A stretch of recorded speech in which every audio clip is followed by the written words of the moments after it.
I'm here with Bill Johnson, Leatherface from Texas Chainsaw Massacre Part 2. Hey, Bill, I'm wondering, have you had any paranormal experiences? Well, now that you mention it, I was doing a convention in Hamburg, Germany, Okay. and they got me a hotel room. And the minute I got in there, it was like a really nervous person. Yeah. Uh, Sure. and it felt like there was a lot of space in there that wasn't there. Okay. Um, and there was a sense of, I don't know if I was depressed, but certainly it wasn't a happy space at all. Sure. And like, I tried to go to sleep and it was really difficult, Yeah. very difficult. I didn't have any phenomena take place. You were feeling anxious? You were feeling depressed? No, I was typically, I was in a new country and I was going to be meeting horror fans, so I was pretty upbeat. Okay. But But the feeling was it was the making you feel feeling like was yeah. disturbed, Right. like someone jonesing, Yeah. and it was not pleasant. I'll tell you, filmmaker William Instone, who did John, and he's done Butcher Bluff. That's Sure. coming out. He lived in a place where that freaking. You should talk to him sometime about his poltergeist in that place. They were moving stuff around and throwing pans and Oh pots. wow. Yeah, messing Yeah. with him. He could hear voices. He was tough as nails, I gotta Right. say. Because Not something that you would deal with, huh? well, I would probably try to come have somebody come and smudge the Sure. place, Right. and if that didn't work, get a genuine throwdown on a extra, a dance, get some people in from Nia Space to do a dance Yeah. and get that out of there, Right. or put them to rest or something. When you were at this hotel in Germany, did anything happen besides the feelings?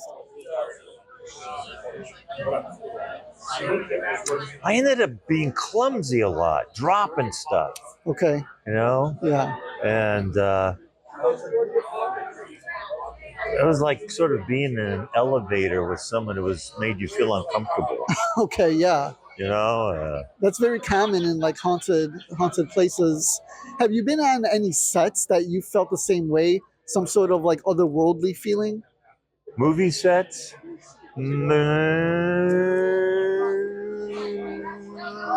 No. No. Most of the movie sets are new, Okay. and they're built for that specific purpose, or um, if they're renting a place, usually it's filled with so much human energy Yeah. that's industrious and focused on the the film you're doing. Right. Yeah. Yeah. So any kind of uh, poltergeist would have to be sort of like Andre the Giant poltergeist Yeah. to come and kind of mess up everybody's mind Yeah. in the midst of all that mania that ends up happening during a film. Right. Bill, thank you for talking to us. You're welcome. You were in the best of the Texas Chainsaw movies. So Thank you. thank you very much. You're welcome. I would like to be in a paranormal movie. Well, hey, if I do one, have you on board. Oh, cool. Thanks. Hey, everyone. I'm here with Mike Giannelli, Art the Clown. And hey, Mike, have you had a paranormal experience before? Close ones, I would say, nothing concrete. But while filming these movies, they were filmed in abandoned tunnels under an old hospital. Sure. And I'd have to walk through, it felt like miles. Like, it was a lot. And I would hear all kinds of sounds that shouldn't be coming from there. Like, I've heard chains before. Oh, wow. I've heard, just groans. Like, I swear one time I heard children's laughter, but it was someone say, it could be from a dance studio that's over there. But I'm like, it was like midnight. Right. Yeah. It just stuff like that. And maybe once or twice I've seen like shadows in the cemetery, Okay. because I lived where I used to live was surrounded by 3 cemeteries, and then we would hang out in there. Sure. So like there was a couple things there, but nothing ever concrete. The cemeteries. What state was that in? Staten Island, New York. Okay. So Okay, yeah, yeah. there we were by where I lived was all these woods and then cemeteries and yeah, things like that. Actually, one time, funny because Damien, who made the movie, is a good friend of Yeah. mine. He knew I hung out in there, so he got a couple of friends together. They all put on robes with like, you know what I mean. They all stood at the different parts of the cemetery and slowly closed in while my other friends were in there, and it was one of the most horrifying experiences of my life because you get like Yeah. that is they shouldn't be here. Right. What is that? So that was close, but that was just that. When you were filming in those tunnels and you were hearing all those noises, what? So you heard chains? What Yeah, else? like it's chains, weird, like guttery, like groans, like because there's Yeah. this whole network of these underground tunnels that went. And when we were filming, it wasn't during the day, and even if it was during the day, the buildings that are above it are not occupied. Right. So it was just weird sounds. Like I would hear like sounds like someone throwing a rock, Yeah. like off a pipe or something, and like it would just make me walk faster out, like just little things like that. And then when you find out where these tunnels are, like some bad stuff happened at those Where hospitals. were those at? And, it was in the hospital. It was in a place called Seaview Rehabilitation Center on Staten Island. It used to, back in the day, used to be like a psychiatric center where they would send mental patients. I'm gonna do research on that place. That's interesting. Yeah. Well, have you ever heard of the famous interview from Geraldo from Willowbrook? Oh, Geraldo Rivera. Yeah, like back in the day, like Yeah. broke them. That's where it was. That's another place on Oh, Staten okay, Island, okay. but Yeah. basically same things that happened there. It was, Geraldo Rivera. Rivera. He's the one that kind of like released all that footage. yeah, and got in it shut down and And everything. he got it shut down, and that's actually how he became famous, Yeah, right? and that was heavily, Yeah. I believe, heavily an inspiration for American Horror Stories Asylum, like that Right. story. Yeah.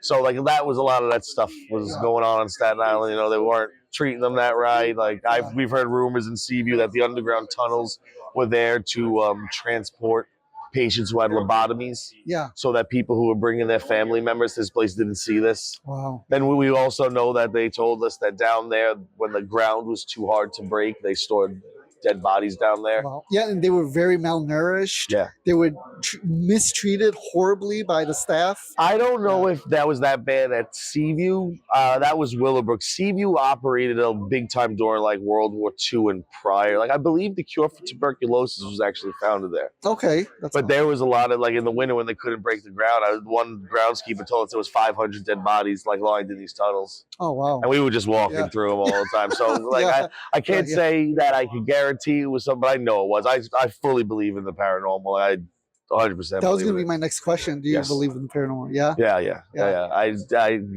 do. Yeah. Have you? A lot of other people have told you experiences that they've had. Not really that I know of, but I am one to research it online. Any video I see, I have to see this caught on camera, because I believe it. It's got to be Sure. possible. I mean, there's so many people that experience things. Yes, It's like, yeah. You're not going to dismiss everybody. It's like You know? so many things, and so many that have like good provenance too, like that, like this really happened, like Right. exorcisms and stuff like that, like the Warrens. Sure. Yeah. Like, why would the church make him the only non-priest who could perform exorcisms? Right. Yeah. There had to be something going on there. So. Sure. Yeah. Mike, I really appreciate this talk. Thank you. Thank you Appreciate very you. much. You're very welcome. Hey, Richard. So I saw you on Celebrity Ghost Story, and you had that ghost story that happened in the Laurel Canyon. Yeah. Can you tell us a little bit about that? Yeah, it was a story about it was a lady that remember her name Margaret was told me about the house, so we moved in there, and I remember having Bonnie and friends over and stuff like that. I remember the one night we had a bunch of people over there, and I was in the back room. Was that where the fireplace happened and it wouldn't stop lighting? Right.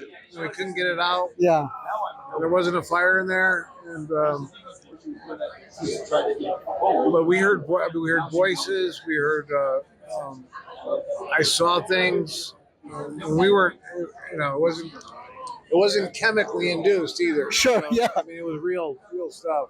I mean, physical stuff happened. Like that frame fell. The frame fell. Yeah. But I think Bonnie was there, and right when Bonnie left Right. that night, that's when the lights went out, Yeah. and then the frame fell, and then and then I couldn't get out of the house. No, the garage door wouldn't open. Right. Yeah, because everything went. I couldn't get out of the house. I remember because I had a Suzuki Samurai, stupid little Jeepy thing Yeah. back then, and yeah, it was a bad house. Bad house. Yeah. And you came across these tapes that had like All these chanting tapes going and on. chanting, that's where it started at. Right. Yeah, we started playing them on the tape recorder. They had all these chantings and this Yeah. and that, and he messed with that stuff, and Right. stuff happens. So Do you think it's the chanting that opens some sort of portal to allow everything spirits to come? changed. Yeah. Once I started doing that, everything Right. changed. Yeah. And did you ever discover what the chanting on those tapes were from? No. No, I didn't want to know. Yeah. I was out of there, but anyways, Yeah. there you go. All right. Thanks a lot, man. Hey, we're here with Joel at Days of the Dead. Joel, what's the name of your company? I'm the artist just named Joel Robinson. I've done Joel a lot of Robinson? movie covers. I've done over 100 movie covers, and I also work for Universal Studios. Oh, that's awesome. Yeah. Joel, I got to ask you, have you had a paranormal experience before? Yes, when I was a kid. Okay. We used to live in a very old farmhouse, and we found a gravestone of a guy named John C. Trick. And after we found that gravestone, a lot of weird stuff started happening in the house. And we had one room that the temperature would not get above like 60. Okay. And we used to call it the cold room. It didn't matter what we did, I don't know. And then one time I was going past the cold room, going to my room, and all of a sudden the toilet just flushed for no reason. You know, with the last name like Trick, I wouldn't be surprised that I think it was. he was destined to be a ghost, right? I think he was. Yeah. I think he was. Where could people find you? You can see my art at joelrobinsonart.com. Hey, I appreciate it, Joel. Thank you very much. Thank you.